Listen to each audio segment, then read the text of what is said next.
Hello, ladies and gentlemen. Welcome to the Rational Female podcast. And I'm so happy to be here once again today. And we've got a great guest, Tim Goldich. So he has been a regular on my channel for the last month and a half or so. I think it's about 2 months now. And yeah, Tim always has very, very good things to say. Just a quick heads up, I have been testing out this new microphone a few times and I don't know how it sounds. So if I listen back and the mic sounds terrible, I will do my best to make sure it doesn't sound terrible on the next stream. But yeah, I am. Doesn't sound terrible because it sounds fine. Okay, thank you. But yeah, so just to the listeners out there.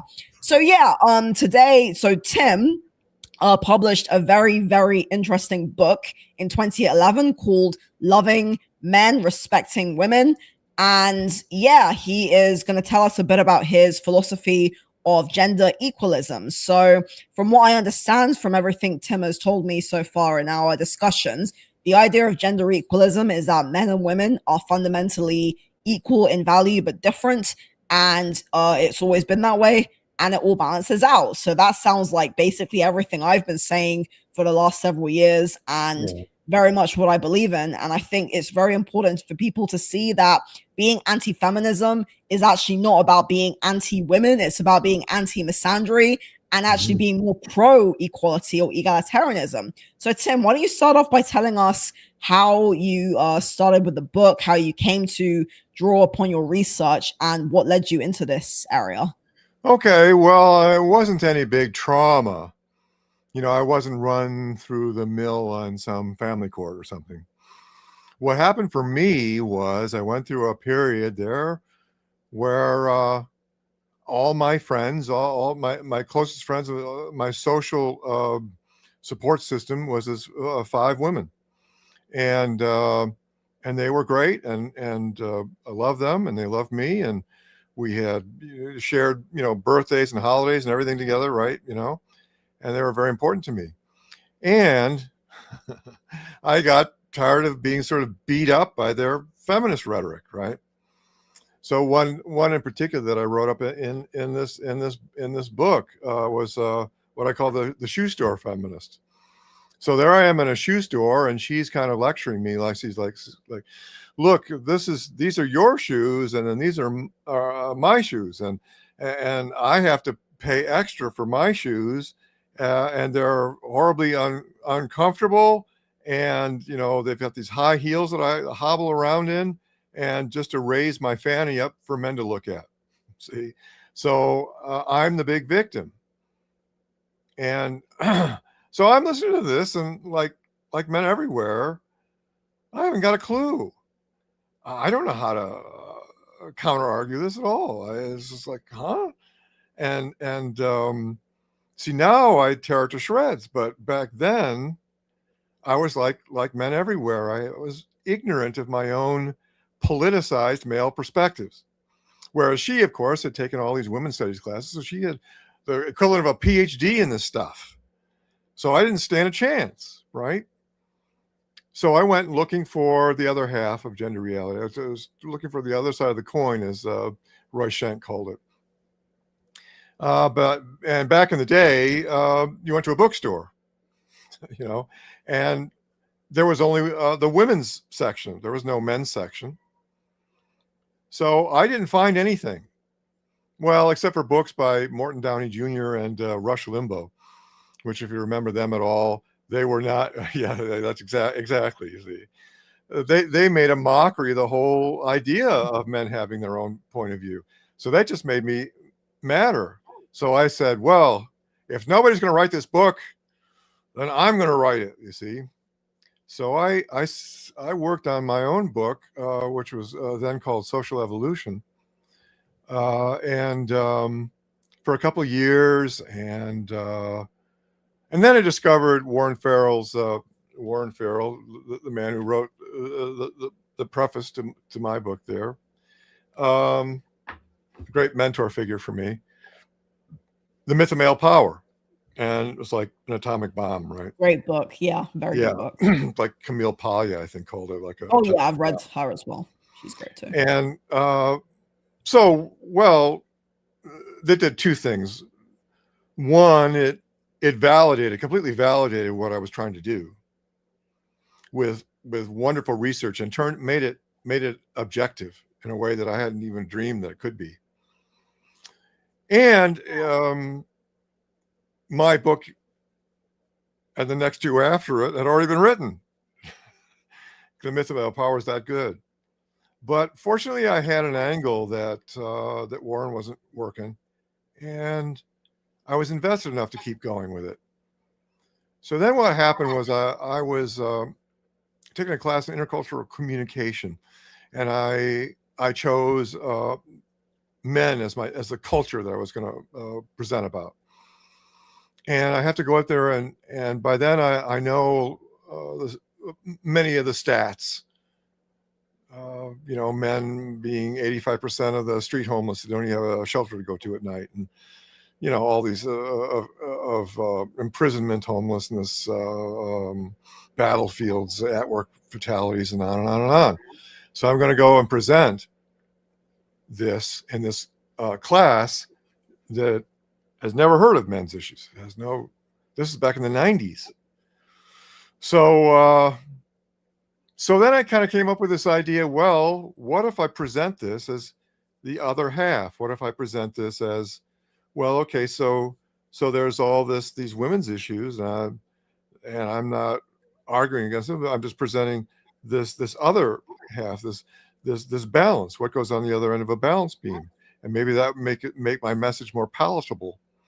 And then over time, I came to realize that this it all balances out was more than just a rhetorical device. It more and more and more and more became the truth, what was actually real.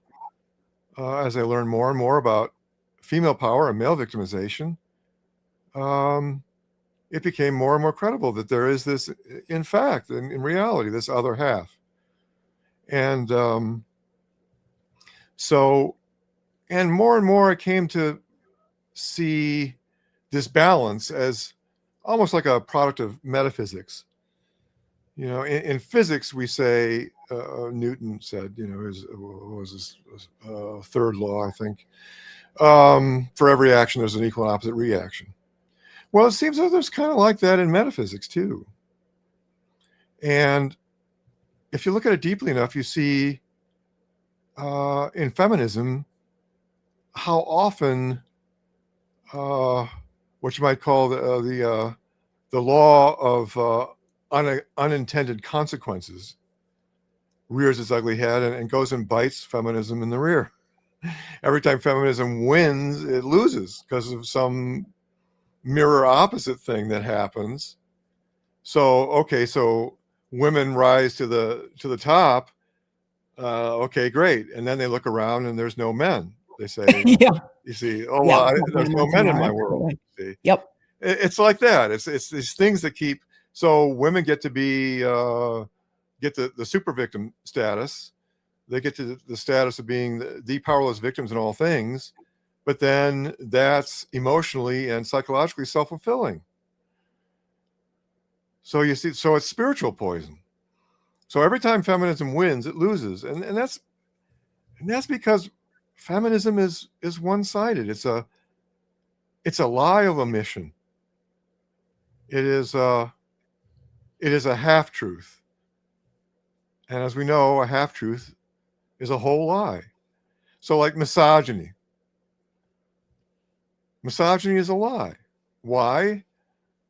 Not because there is no bias or prejudicial assumptions and so on toward women. No. Misogyny is a lie because it does not stand alone. It's presented as if it stood alone. But in fact, the mirror opposite of misogyny is misandry. And unless you have both there, it's a lie of omission. You see, because if all you do is present misogyny as if it stood alone, then it does what lies do. It deceives. It deceives us into thinking that only women suffer sexism. Only women suffer, by anti-female bias. But in fact, these things work both ways. That's what's true. And so misogyny, when it's presented as something that stands alone, is a half truth, and a half truth is a whole lie.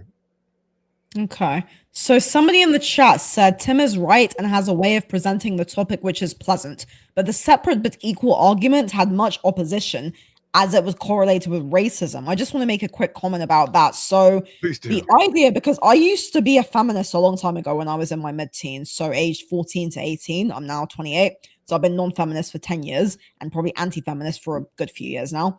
And I used to think that the idea of women being subjugated to men was a lot like how black people had historically been treated by white people. And this is a fundamental problem of intersectionality. It's this theory that, white man bad, black person innocent, and no one is saying that, African Americans did not suffer incredible hardships. But the reality is a lot more, how do I say, it's a lot more nuance than that, and it's not as clear cut. Historically, even the word Slav actually refers to Europeans, so white people have been slaves too. Sure. And a very important thing is that I think it's really, really awful to compare the status of women to the status of African Americans, because feminism, it was the most privileged women in society who were feminists. And as you have said very correctly, misogyny, it does go both ways. And I want to ask you a question, but before I ask you this in a second, I want to just say very seriously that I think it's terrible to compare the plight of white privileged, and I hate to say this as well because I really hate anti-white racism, but the status of women who are well-to-do, who live in Western societies. I think it's terrible to compare them to the plight of African Americans or Native Americans. So I think that's awful. But I want to ask you very seriously, do you think that men actually can be misogynistic, or do you reject the idea of misogyny in totality? No, of course not. You just heard me say it's half. It's half the picture. Okay. So that's not meaning that it doesn't exist. It just means that it's half. And of course, men can be misogynistic, and of course, men can be misandric too. Yeah. And oh boy, there's so many things to say. Well, first of all, I want to take a look at something called moral polarity. That's where we say that one faction of humanity is good and the other faction is bad. And this goes all the way back. This is very common. This is Christians bad, Romans good. This is Aryans good, Jews bad. Okay, these moral polarities are common, and they're always poison. They're always terrible. And man bad, woman good is no different. It's absolutely awful, and it's just not true at all. Right. Yeah. It's not. It's grossly imbalanced, which is why it's false. All right. And another thing about moral polarity is that we tend to assign that the victim is good and the victimizer is bad. But as history shows, these two roles can switch places, and they very often do. It's just with a change of circumstance. Suddenly, the victims become the victimizers, and the victimizers become the victims. So there's really no actual innate moral elevation to the victims, even though we want to call them innocent victims, and we want to say that we mustn't blame the victim. But actually, the victims are just as human as are the victimizers. And so, they are a mix of good and bad, as we all are. The difference between the victim and the victimizer is often just a difference in circumstance, where one just has more power than the other. But that can switch. All right, so that's another thing. And also, there's a gender thinker that I admire very much named Carol Iannone. And to quote her, she says she talks of the unspeakably dishonest comparison of women with blacks. It's disgusting. It's disgusting. It is. And it really reflects badly on women to even propose such a thing. Well, that's my 2 cents with that. with that issue. Yeah, no, I think and as well, the reason why, sorry, I wanted to ask the question about men being misogynistic, because it's good to hear it, what, to hear that, make that very Well, clarification. of course. Of course, sometimes people are legitimate victims. Like, for example, a really, really simple example, if someone is a victim of domestic abuse, they're an actual victim. The problem is that what feminism has done, it's turned the script from there are people, and it's just men are the perpetrators and women are the victims, and that's the biggest problem with feminism. So the idea of looking at gender issues as being a case of it's people versus people rather than men versus women, Yeah. it acts as a massive counter to the feminist framework that we're hearing constantly, that we've just been bombarded with for longer than I've been on this planet, which is telling us all that, as you talked about earlier, the shoe store metaphor, women are victims, women are the ones who are always, being treated badly. I mean, I see this a lot on television. Like, I'm a huge fan of TV. Actually, my next video that's going to be out, well, it's not going to be out, but my next video I'm going to be recording is going to be on television and mental health. So that should be out sometime next week. And yeah, it's crazy to me how so many television shows, they have characters whereby the man is just treated like trash. And so I'm watching The Big Bang Theory, rewatching, I'm on season 8, and it's like Penny, she is so condescending. Mhm. And you have this setup where it's like the woman is just condescending and rude, and it's like, how are we supposed to believe that she is a victim? I don't understand it. And it's such a Mhm. common thing on television, in film. And I'm a fan of Twilight Zone, the original Twilight Zone from the 60s, and Oh, from uh-huh. what I see, it wasn't like that. It was a much more balanced, and it seems that later television, the TV that I grew up with from Well, like yeah, the yeah. Just to late interrupt 90s. for just a sec. Consider the Dick Van Dyke Show and how balanced that was between Laura and Rob. They Okay. had a very egalitarian marriage. One moment Rob would be saying, "Oh no, Laura's going to kill me because of this or something," and then the next moment Laura would be going, "Oh, Rob's going to kill me now." Ladies, so it just went back and forth. Sometimes Rob was the adult and she was the child, and sometimes she was the adult and he was the child, and it would flip around back and forth, sometimes more than once in a single episode. So, but it was balanced.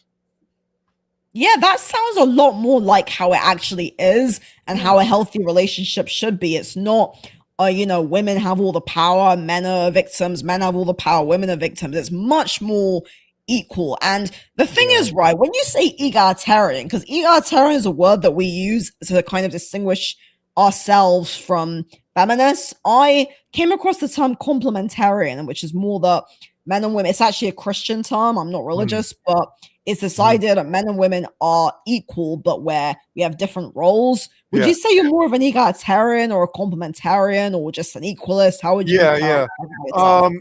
Egalitarianism is great. A lot of syllables, but otherwise, I mean, it's a good term. It's just I wanted to create something that was specific to gender, whereas egalitarianism is universal. Nothing wrong with that. It's just that I wanted to create something that would be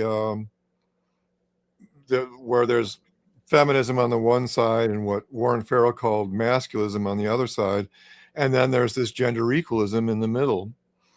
Um, Complementarianism. Well, yeah. Let me do a little bit on that. So I will assert that throughout history, the sexes have been about equal in number, about evenly matched, with about equal overall weaponry and efficacy, and therefore that they have been had about an equal overall exerted about an equal overall force of influence in the human system, and thus about equally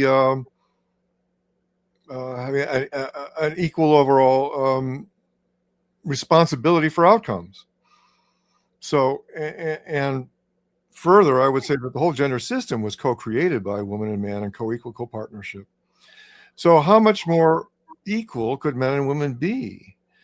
You see, the key thing to understand about it is that the two ends of a balance beam need not be identical to weigh the same, and the sexes need not be identical to be equal. See, the world seems to want what I call unisex equality. which is like an exact sameness of equality. It's like 4 equals 4 equality. So then it's self-evident. But we can't have unisex equality because we're not a unisex species. So what we've got is more like an E equals MC squared equality, where the entities on either side of the equal sign are very different, but they equal each other because they weigh the same. And that's more like how we need to look at it with male and female, men and women. And this is hard to understand because the feminist propaganda has been staggering. And according to feminism, the female legacy is nothing more than property and chattel. And that the only power women have ever had has been like female potentates who just happen to be wielding a high-end form of male power. But if we broaden our horizons to what female power looks like, and instead of looking for a matriarchy, we look instead for what David Chaplin calls a matricensus, a female consensus, a sisterhood, then we can see how patriarchy has not stood alone. It has been balanced by a mirror opposite matricensus. And that these two forces combine in what I call either a patrimatriarchy when we're looking at a balance of power, or a patrimatricensus when we're looking at a male-female consensus. And that's the reality. Geez, feminism is so one-sided. It's so everything feminism is and everything feminism does is founded on this notion, this one-sided and false and poisonous notion that men have the power and women are the victims. See, it's men have the power, women are the victims, and therefore. And see, if women really are the victims, the men, the ones with the power, must be the victimizers, see. So then you get man bad, the over-empowered oppressor, and woman good, the innocent victim. And you're back to this moral polarity. And it's poisonous all around, not just toward men. Men are sort of targeted in this, but the fallout is devastating all around. It's oh boy, what it's done to the social fabric, what it's done to family, what it's done to male-female relations. I mean, there's reasons why birth rates have plummeted all over the world. Well, you've witnessed it happen in real time, haven't you? Because you would have seen the I mean, I'm not saying you're old, but you would have seen you would have seen the second wave feminist movement. I feel like my generation have been seriously hit with the worst version of feminism yet, with all this propaganda on social media and this hatred between the sexes. You actually answered a question I was going to ask you, which is, do you think men and women should be treated the same? And I think that's an important distinction to make because, as you said, we shouldn't. And there's a difference between saying two things are equal in value, but not equal in how they should be treated. Because as you said very correctly, that we're not a unisex species, and you are different to me physiologically, biologically, hormonally, psychologically, and it's really quite ridiculous, this idea that we should just get rid of inherent sex differences between men and women. And what concerns me is the large anti-science propaganda that's being pushed onto society now, and how this is affecting young people and making people be so confused. Like, you got people saying that I'm not a man, I'm not a woman, and I'm a gender fluid or something. And I just think this is the legacy of decades of propaganda.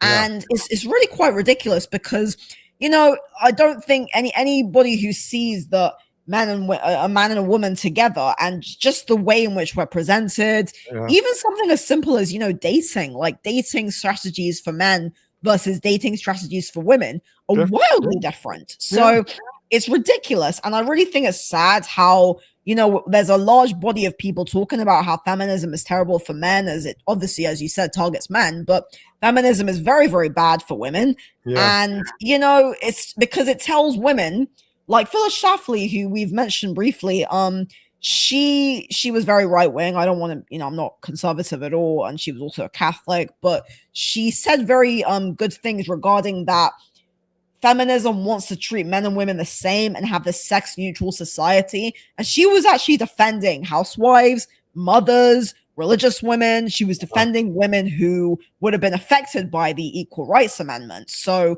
for those who don't know, the Stop ERA was something which Phyllis Schlafly campaigned for in the 1970s because the second wave feminists wanted to have it so that men and women were treated the same in law.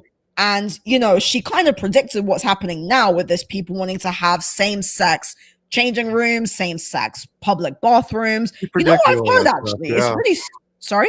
She predicted that stuff. She did. And actually, I heard something really stupid. I've heard people say, what's the difference between sharing a bathroom with your brother compared to with a stranger? And I'm like, okay, if I share a bathroom with my family member or with somebody I live with, that's not the same as a complete stranger. It's not the same. No woman wants to use a public, bathroom that is occupied by men. It's just no. It's not. Yeah. Yeah, Phyllis Schlafly. So she's very interesting. One thing about her is she had a PhD. She was super successful. She was quite wealthy, influential. In so many ways, she was the feminist ideal. Yeah, absolutely. Isn't that ironic? It's ironic. Very liberated woman. What I mean, but you see what I'm saying. And she was a very liberated woman. She also, I mean, there's conservatism and there's liberalism, and in my view, they're both fundamental, and we need both. And things don't only get dysfunctional when they manage to shove each other off the table. But if we are wise, we will seek to integrate and balance these fundamental dualities, even though they're in conflict. So, but anyway, what else can I say about she had a great joke. I remember she loved to tell a joke. A man is telling all his friends how he dominates. He's the husband. He's telling how he dominates his wife. Yes, I'm the king of my castle. You see, and I make all the important decisions, like whether the U.S. should enter the NATO or not, and whether we should fix the Federal Reserve, and these big important things. And I make the decisions about whether we should enter a war with somebody. And my wife, she just makes all the minor little decisions, like what do we do with our money? Where do we go on our vacations? And how do we raise our children? So if you get the joke, I mean, the joke is... Sorry, I was slightly distracted because somebody said something stupid in the chat. Yeah, well, you were saying... The point is that the man puffed himself up in self-importance. It was that he was in charge of these things that had no effect on any... how can he be in charge of whether the U.S. should join the UN or not? This is just completely, has nothing. While she makes all the decisions that have actual effect on the family, on the children, on marriage.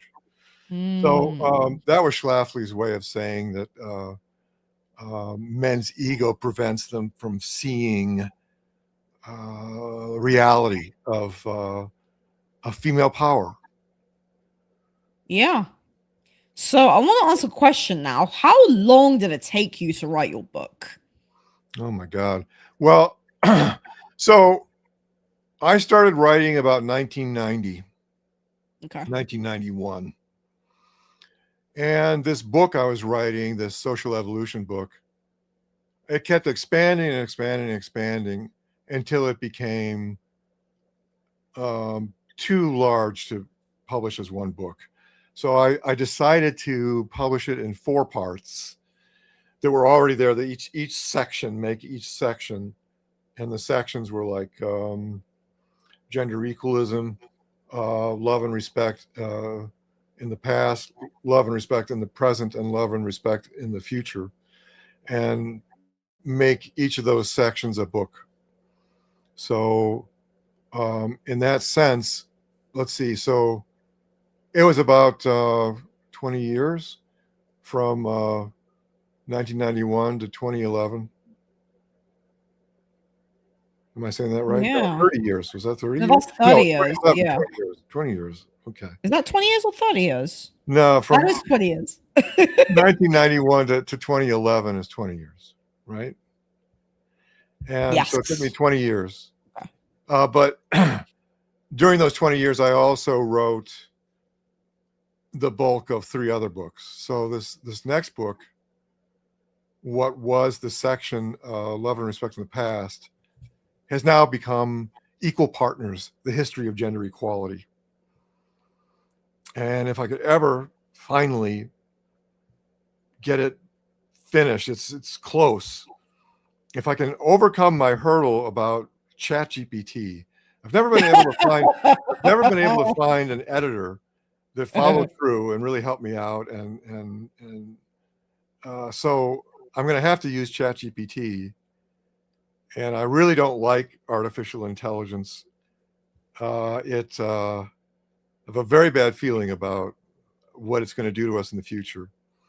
But in the present, it's an astonishing tool, and I need to use it to get this thing polished and done. Well, I can tell you very honestly, ChatGPT has probably saved my life within the last few months. So I'm a big advocate of ChatGPT now. I never thought I would be, but I know. I think it's fantastic. Yeah, you've had me incredible. say it to It's you. Right? incredible. It's Yeah, great. the problem I with mean, it is, at present, it's an amazing tool and helper, but in the future, it's going to outsmart us. We're going to look like apes in comparison to this thing. It's just going to be. Oh, I'm not sure I actually agree that AI is going to be this malevolent tool, but let's not go off tangents. So, yeah, I mean, I'm working on my new novel at the moment, and I'm actually going to be using ChatGPT to help me edit it as well. Something I think I asked you this before, your book, because I want to write my own book one day in a few years, most likely, nonfiction, on feminism as well, based on certain things I've researched. And I wonder, like, because it's so difficult, because feminism and gender equalism is such a contentious subject. So, did you self-publish your books? Yeah, I felt I had no choice, and I look on Amazon now, and it freaks me out to see that the myth of male power is gone. There's only like used copies for hundreds of dollars or something. It's gone. It's basically out of print. But my book will never be out of print so long as I'm alive, and because I self-published, so I'm not beholden to Putnam or something to keep the book out there. Okay. The Myth of Male Power is an excellent book. I actually have I have the ebook. I didn't. Yeah, that's terrible. So I'm guessing he got it traditionally published, not self-published. No, he actually got it traditionally published, but you see, he started out as a feminist. Yes. He published a book called The Liberated Man, which was a straight-ahead feminist book, and it sold millions. And so with that under his belt, he was then able to convince a publisher to take on the myth of male power. Okay. Interesting. Yeah, I mean, I don't know. Like, I mean, I know Suzanne Venka. I don't know if you've read The Flip Side of Feminism. That was actually the first anti-feminist book I read. You mentioned Rush Limbaugh also at the start of this chat, but have you read The Flip Side of Feminism? Are you familiar much with Suzanne Venka? I think so. I think it's one of the huge stacks of books that I've read. It's yeah, there are so many now by female authors that it just joins like a plethora of others. The most insidious one was written by Susan Faludi. Oh, God. That was called Stiffed. And that went on about how men felt victimized. But the trick was that she was just making the case that men, having been always so empowered and privileged, were just being reactionary to being brought to equality. She gave like zero empathy to men and the men's movement. She wrote a Backlash. Isn't Susan Filordi a feminist? through and through. Because Suzanne Venker is not a feminist. No, She's I actually know, I very know. interesting. Yeah. No, Yeah. I just bring up Susan Faludi because is particularly interesting in how insidious. Ostensibly, it's a book empathetic toward men, but in reality, it's a wicked book. But yeah, there's lots of great books written by women on men's issues. Oh geez, I don't know. I have a list in the Yeah. description box of Okay. anti-feminist books. On the subject of women, I want to mention to you Christina Hoff Sommers, because I Yeah. think we probably talks about this lady. So I remember when I a few years ago when I was starting this channel, it was called Non-Feminist Gal, and I read quite a few books, and one of them I read was Who Stole Feminism by Christina Hoff Sommers. Yes, And I'm I on was book. under the impression that first wave feminism was very, very good. And it was only when I discovered the work of Janice Fiamengo, because a guy I actually was doing a video Yeah. with told me about her. And I talked to Janice and I did an interview with her on my channel. Unfortunately, that video is gone because I deleted my channel and then re-uploaded everything last year. Yeah, it was after I was in hospital. But yeah, hopefully we'll see if I engage with Janice again on live stream. But anyway, so Christina Hoff Sommers, I'd like to know your thoughts on her. I did watch a video, Yeah. the old video. Some guy was talking about her and how she is basically she's a feminist, but she claims to be like an ally to men's issues, but she's still a feminist. Yeah. That's the main issue with Christina Hoff Sommers. See, in my view, she's actually a gender equalist. She's not a Okay. femalist. She's not just Okay. speaking out on behalf of women, but she maintains this sentimental attachment to feminism, that it's a wonderful thing. You see, it's painful because you see, throughout history, men have conjured all manner of profound isms. Everything from evolution to relativity to psychoanalysis to just on and on and on, right? And so arguably feminism was the first time that women sort of stepped up and presented an ism of profound weight and importance. And hatred. Yeah, sadly. So, but because of that, it makes it very difficult then emotionally to hold it accountable and to critique it as it really needs to be critiqued. So I think Christina Hoff Sommers is not the one to do that. She identified in her book Who Stole Feminism I don't know, at least a dozen sibboleths that feminism maintains that are absolutely false. Perhaps the worst, the most insidious, supposedly came from a March of Dimes study that supposedly came to the conclusion that men beating up on pregnant women accounted for more birth defects than all other causes combined. And I mean, that assertion is basically saying that men are absolute scum, right? Yeah, that's I mean, terrible. absolute scum. If it were true, if men beating up on pregnant women were actually, more than sickle cell anemia, more than Tay-Sachs syndrome, more than all combined. But of course, that's not what the March of Dimes said at all. That's what some feminist who was in the audience wrote down. But when Christina Hoff Sommers found that spokesperson for the March of Dimes, he said, no, that's not what we said. We didn't say that at all. We just said that birth defects or what? Birth defects are more commonly screened for than domestic violence. So she wasn't making any comparison or causal relation between the two at all. She was just saying that of the two, domestic violence is more often screened for. Okay, so that's not at all the same thing. So anyway, we owe Christina Hoff Sommers for debunking all manner of these the Super Bowl Sunday scam. This is where some feminists were claiming that on Super Bowl Sundays, men's testosterone went out of control and they were beating up women on Super Bowl Sundays.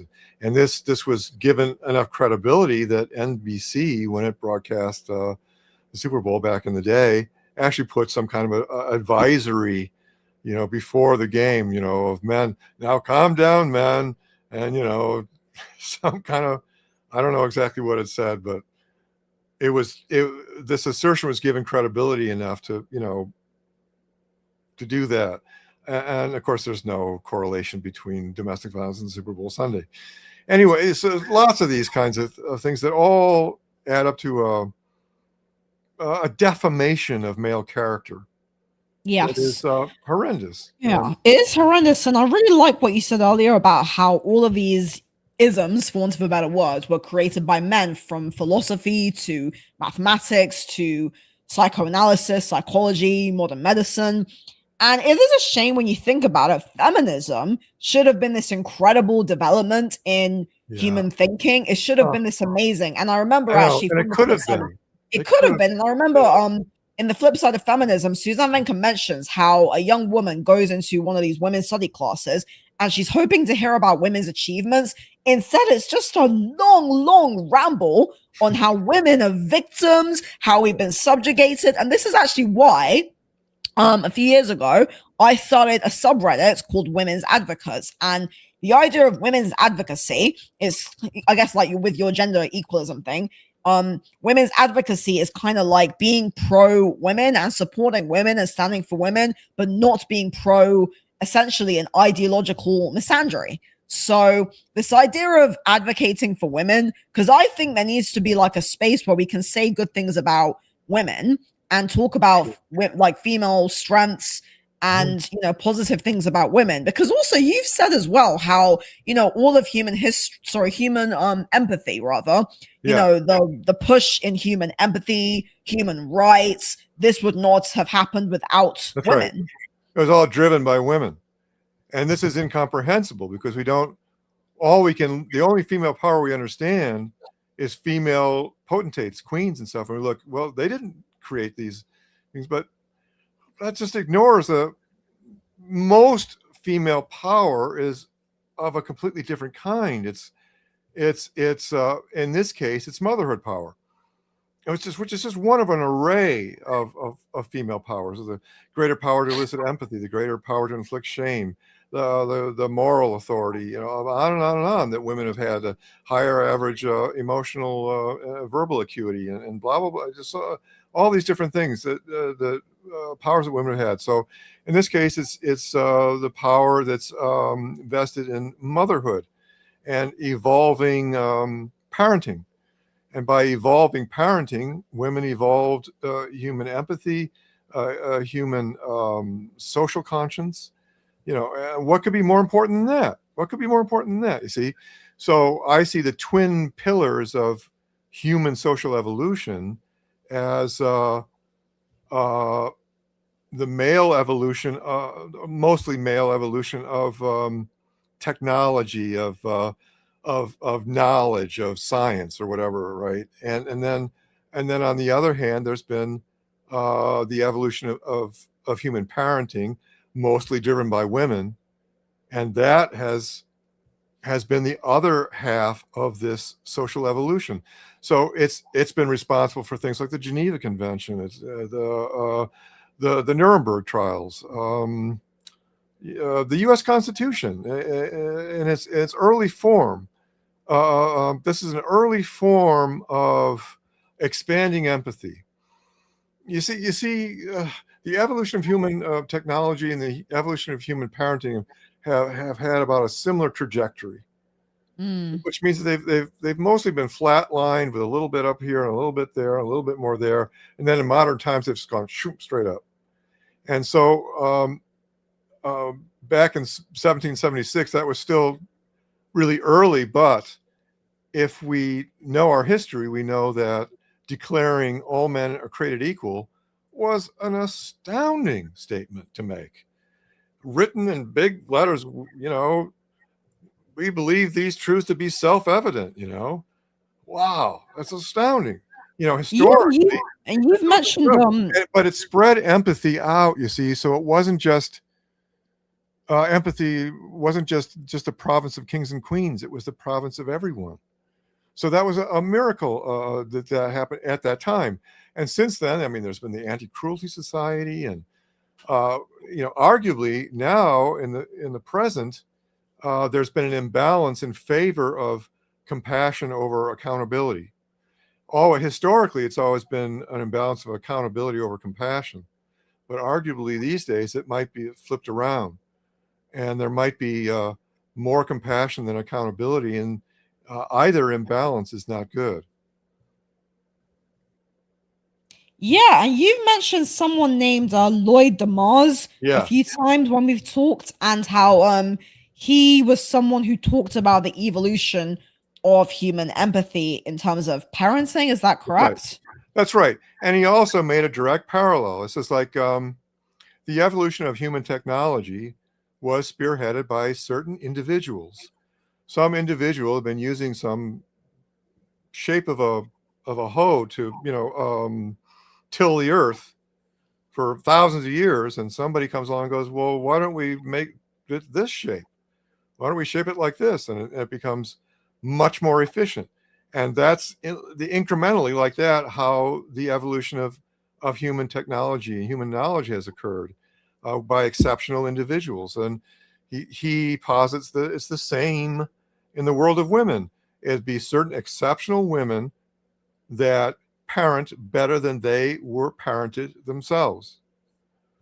You see that? Let that sink in for a moment. These were exceptional women that were outside and ahead of their time, and they parented in a manner more evolved, with more empathy than they themselves had been parented.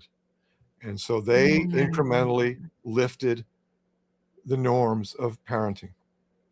That is incredible. And none of us would exist without our mothers. That's true. My mom is incredible. I'm very lucky that I've got a very good family. I mean, Yeah. there are people as well, and I do want to mention this too. People who have abusive parents, and I think, interesting enough, I just thought of Hitchcock because I wrote an article earlier on my Reddit and I mentioned Hitchcock. His mother, he writes his movies are a lot about Yeah. dysfunctional relationships with the mother. And I think that if you have a very dysfunctional, the relationship you have with your mother really affects you psychologically. And same with the father, but there's something about motherhood and the power of motherhood in general. Yeah. Ancient societies worship the mother goddess, Oh, like, sure. yeah. Sure. Oh, and there's also a modern study that helps bolster this I guess you have to call it a theory. Scientifically, you call these things theories. We still have the theory of evolution. I mean, it's still, we call them theories, but to me, it's a pretty done deal about women's force of influence in the human system. And that study shows that that when mothers, there's a deeper emotional empathic connection between children and their mothers. So that if mother is depressed, the kids will be depressed. If father's depressed, it goes back to that old saying, when mama's happy, everybody's happy. When mom is not happy, nobody's happy. That's that force, that empathic force of influence that women have, as and how that mothers have that particular force of influence in a way that fathers do not. Well, it's complicated. It's complicated. Well, I mean, women literally raise people. So, and actually, I think Cassie J, she said that every thing we see was built by a man, but every person was made by a woman. And that is incredible. None of us would exist if it were not for women. So that is inherent. And I think feminism completely undermines that women already held so much power. Yeah. And well, okay, I'll give myself some credit. I think when I met Cassie at the Detroit, that was the first international conference for men's issues, And Sorry, just to cut you, there are just people being stupid in the chat, so I just get distracted because people just say stupid things. Please carry on. I can't. Yeah, I've had to ban 2 people. But anyway, yeah. So when I met her, the conference had been going on for, I don't know, 36 hours or so, and it had just been an inundation of male victimization with implications of female power. And so when I met her there in the lobby of her hotel, I immediately got the sense that she was in a quandary, that there was that she's watching this, and it's making her very ill at ease, and for good reason. Because what's the point? What are we doing? Are we just going to oust woman from victimhood center seat so man can sit there instead? All right. And that's kind of where she's thinking, she probably wouldn't put it that way, but that's, that's the impression. So I determined right then and there that I wasn't going to do any MRA shtick. I was going to all gender equalist, because I was intent on showing her what's the light at the end of the tunnel. Why do this? Why give men a voice like this? Why go through this politicized men's movement? What good is it? And so I focused on trying to convince her that there was, if you can raise this awareness and as what goes on the other end of the balance beam, then you can make all of this that you're hearing at the conference have value for the future. All of this can contribute to creating an even foundation upon which we can build a healthier, more unified, more empathic future of gender politics and gender relations. But we have to go through these growing pains of coming to understand this other half, because only then can we understand that it all balances out, actually. Yeah. No, I think you've said it honestly in spades. It does all balance out. And I think that, it's very interesting how there are a lot of women who are against feminism. And that goes to show that there's more people. I mean, one of the, people who does the regular stream with us, Women Against Feminism, Lady Yana, she said that there's she called herself non-feminist majority because in her experience, the majority of people are non-feminist. And sometimes in my experience, I find that hard to believe because I live in London. It's a very liberal city. It's very, very, most women I meet seem to be very pro-feminist. And yeah, it's very difficult. So that's why I really appreciate, talking. For me, this is so important because this is my chance to speak to people who have, similar views to me. And I wonder how, because with the rise of the internet, more and more people now have access to hearing about the problems with feminism and, shifting more towards the idea of gender equalism. It all balances out, E equals MC squared.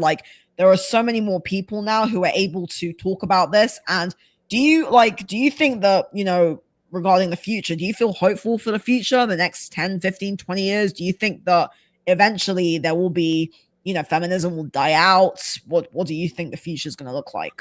I am very, very hopeful of the future. I don't know, though, that it's going to come anytime soon. It's very unclear. You see, everything you say is true. There has been this advancement in comprehension. What's clear is that the number of people that are transcending feminism has grown. That is crystal clear. What's not clear is what are the percentages.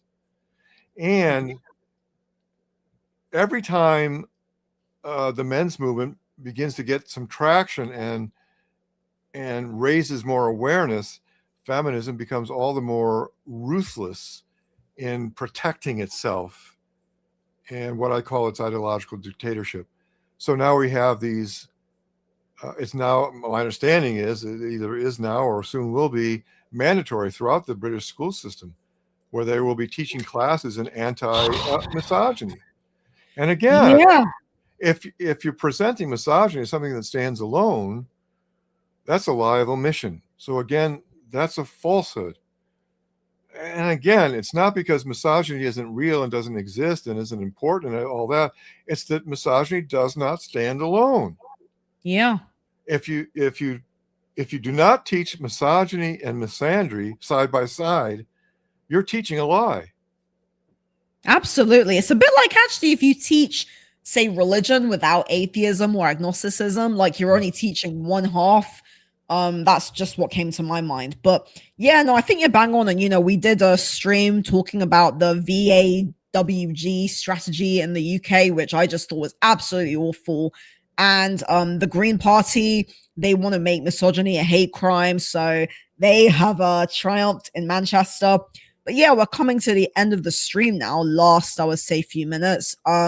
So yeah, I'm just trying to think what else to say. There's been such good ground. It's always a good conversation with you. But yeah, do you do you think that there can be some kind of non-feminist women's movement alongside the men's movement, or do you think that's not very realistic? Well, that would certainly be a step up, but of course, I invented gender equalism. So that's what I push.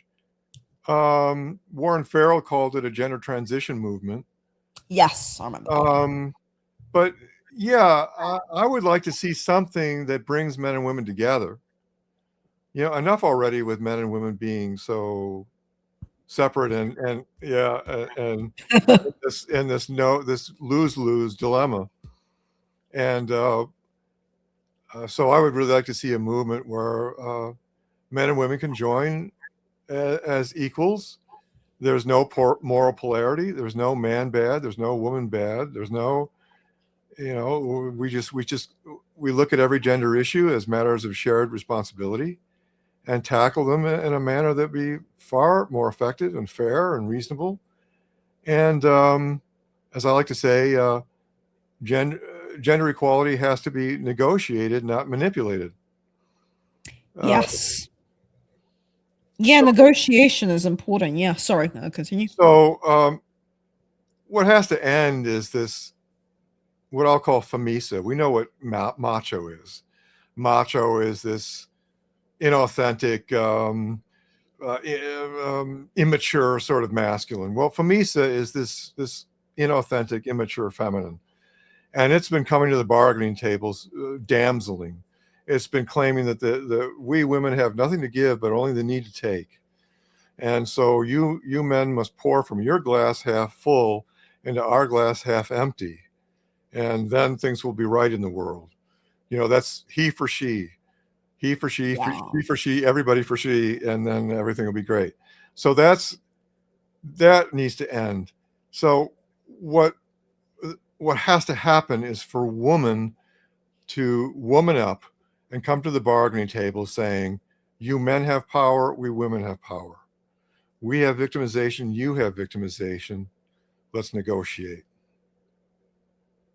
Well, I think that is an excellent thought to end on. Thank you so much for being part of today's stream, Tim. And yeah, please, everybody, this guy has done some seriously good work in this space for a long time. Please check out his book. And thank you so much for listening or watching. This is the Rational Female Podcast tuning out, and we will be back on Tuesday, the 3rd of March at 6:30 p.m.